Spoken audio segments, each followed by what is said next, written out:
उत्तराखंड में चारधाम यात्रा शुरू होने जा रही है। मई के महीने में ये शुरू हो जाएगी। इसको लेकर सभी तरह की तैयारियां युद्ध स्तर पर चल रही है। हमारे साथ गढ़वाल कमिश्नर विनय शंकर पांडे सर मौजूद है। उनसे जानते हैं कि इस तरीके से तैयारी है और एक एक बारीकी चीज़ पर क्या क्या काम किया गया है। सर, ये बहुत महत्वपूर्ण यात्रा है। हमारे उत्तराखंड की 30% आर्थिकी को ये प्रभावित करती है और देश भर से और विदेशों से भी लोग आते हैं। किस तरह की तैयारी है? देखिए, आपने बिल्कुल सही कहा कि हमारी चारधाम यात्रा इस प्रदेश की ही नहीं, देश की बहुत ही महत्वपूर्ण यात्रा होती है। और पिछले वर्ष भी लगभग 56 लाख तीर्थयात्रियों ने चारों धामों की यात्रा की थी। और इस वर्ष हमारा जो रजिस्ट्रेशन प्रारंभ हुआ है उसमें मात्र एक सप्ताह के अंदर लगभग 11.5 लाख लोगों ने अपना रजिस्ट्रेशन कराया है। हम उम्मीद कर रहे हैं कि इस बार ये आंकड़ा 60 लाख के भी ऊपर जाएगा। उसको ध्यान में रखते हुए प्रशासन की ओर से, प्रदेश सरकार की ओर से और सभी जो हमारे लाइन डिपार्टमेंट्स हैं उनके द्वारा काफ़ी जोर शोर से इसकी तैयारियां की जा रही हैं।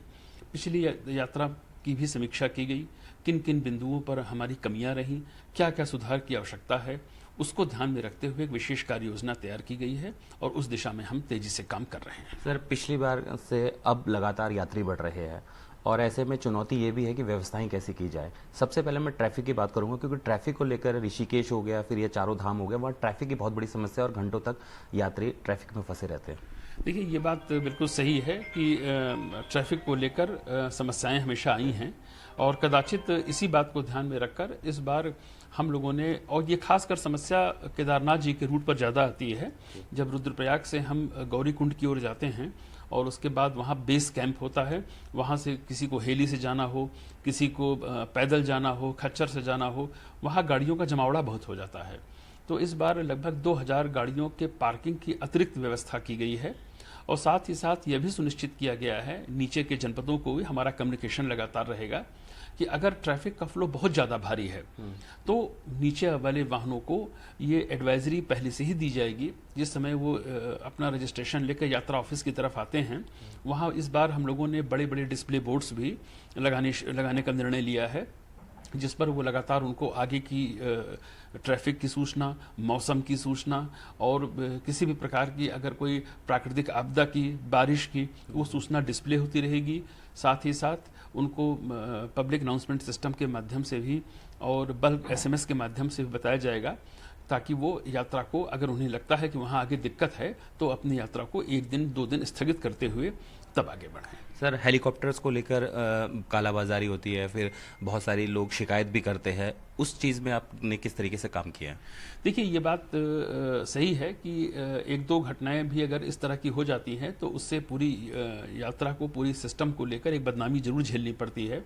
और आपको याद होगा कि पिछले वर्ष कुछ हेली कंपनियों पर FIR भी दर्ज की गई थी। हालांकि ये मैं स्पष्ट कर दूं कि हेली की बुकिंग IRCTC के माध्यम से ही केवल हो रही है। और आपके चैनल के माध्यम से मैं संदेश भी देना चाहूँगा सभी तीर्थयात्रियों को कि अन्य, आपको पता है कि साइबर क्राइम जिस तरह से हो रहा है, कई फर्जी वेबसाइटें बनाकर लोग पैसा ले लेते हैं और लोग जब मौके पहुँचते हैं तो टिकट नहीं मिलता उनको। केवल और केवल IRCTC की ही हमारी साइट अधिकृत है, उसी पर आप बुकिंग के माध्यम से हेली की सेवाओं का लाभ ले सकते हैं। हेली सेवाएं हमारी जून तक की लगभग फुल हो गई हैं और समस्या वही है कि जब लोग बुकिंग नहीं होती है तो वहां पहुंचकर एक कयास सा करने लगते हैं कि हम सब 4 दिन से पड़े, हमको हेलीकॉप्टर का टिकट नहीं मिल रहा है, कालाबाजारी हो रही है। जबकि ऐसा होता नहीं है, आपवादिक रूप से हुआ भी 1-2 मैटर है और इसमें प्रशासन की तरफ से सख्त कार्रवाई भी की गई है। साथ ही साथ जिलाधिकारी के निवर्तन पर कुछ सीटों को आरक्षित रखा गया है। अगर कोई बुजुर्ग है, कोई बीमार है या कोई ऐसा व्यक्ति है जो वास्तव में यात्रा करने जाना चाह रहा है और वो पैदल या खच्चर के माध्यम से ऊपर चला गया और फिर लौटने में दिक्कत हो रही है, तो जिलाधिकारी को ये अधिकार दिया गया है कि वो स्पेशल पास जारी करके उनको हेली के माध्यम से अनुमति दे सकते हैं। सर, यमुनोत्री और केदारनाथ में खच्चर, पिछली बार जो खच्चर वालों की भी मनमानी हुई, मनमानी पैसे लिए गए, उसके साथ बीमारी है और ठंडा पानी पीने से भी हुई। यात्रियों के लिए किस तरीके से सुविधा है और खासकर खच्चर, क्योंकि ये दोनों यात्रों पे बहुत ज़्यादा टफ है यात्रा करना। देखिए, इस बार जो पिछली बार केदारनाथ जी का जो अनुभव रहा था वो ये रहा था कि जो हमारा पैदल मार्ग था जिस पर खच्चर भी चलते हैं, तो वहाँ जो उनके डंग होते हैं, जो लीद होती है, उससे काफ़ी गंदगी हुई थी। इस बार इसको बहुत मैक्रो लेवल पे हम लोगों ने इसको निपटने के लिए व्यवस्था की है। पूरे यात्रा मार्ग पर चाहे शौचालय हों, वहाँ 24/7 के बेसिस पर सफाई की होगी। पूरे जो हमारे पैदल मार्ग हैं वहाँ भी इनकी लीद गंदगी इसकी भी सफाई, इसका कूड़े को इकट्ठा करना, और साथ ही साथ इस बार एक प्लांट भी वहाँ लगा दिया गया है ताकि इनका कायदे से डिस्पोजल भी हो सके, क्योंकि आमतौर पर शिकायतें आती हैं कि इसको इकट्ठा करके नदी में डाल दिया जाता है। इसको भी काफ़ी गंभीरता से लिया गया है।